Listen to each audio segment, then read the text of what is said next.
মাননীয় speaker sir, Sunamganj medical কলেজের ছাত্রছাত্রী আজকে 3 দিন যাবত সড়ক অবরোধ করে বিক্ষোভ করছে। তাদের যে মেডিকেল কলেজ, সেখানে এখনো কোনো হাসপাতাল চালু হয় নাই।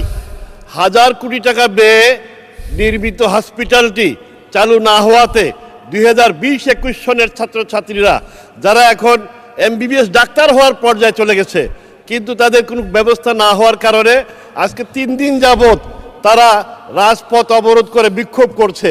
আমরা মনে করি সকল 1000 কোটি টাকা ব্যয় হওয়ার পরেও এই মেডিকেল কলেজটির 500 শয্যা বিশিষ্ট চালু না হওয়ার কারণে শত শত শিক্ষার্থীর জীবন এখন অনিশ্চিত হয়ে পড়েছে।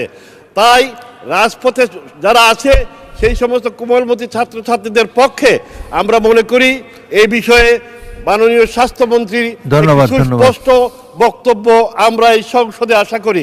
ধন্যবাদ মাননীয় স্পিকার। মাননীয় সদস্য, আপনি বাজেট নিয়ে বক্তব্য রেখেছেন, বক্তব্য দেওয়া হয়ে গেছে। এটা তো কোনো পয়েন্ট অফ অর্ডার হল না। পয়েন্ট অফ অর্ডার হবে সংসদের চলমান বিষয়ের উপরে।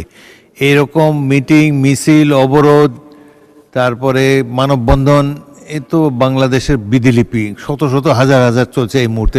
প্রেস ক্লাবের সামনে দেখেন, শিক্ষকরা আমার কাছে এসেছিলেন আজকে, আরও অন্যান্য আছে। তো এগুলো আপনার বক্তব্যের মধ্যে বলবেন বা নোটিশ দিবেন মাননীয় সদস্যের কাছে, মাননীয় মন্ত্রীর কাছে। আপনি একটা নোটিশ দেন, মাননীয় মন্ত্রী নিশ্চয়ই এটা বিবেচনা করবেন।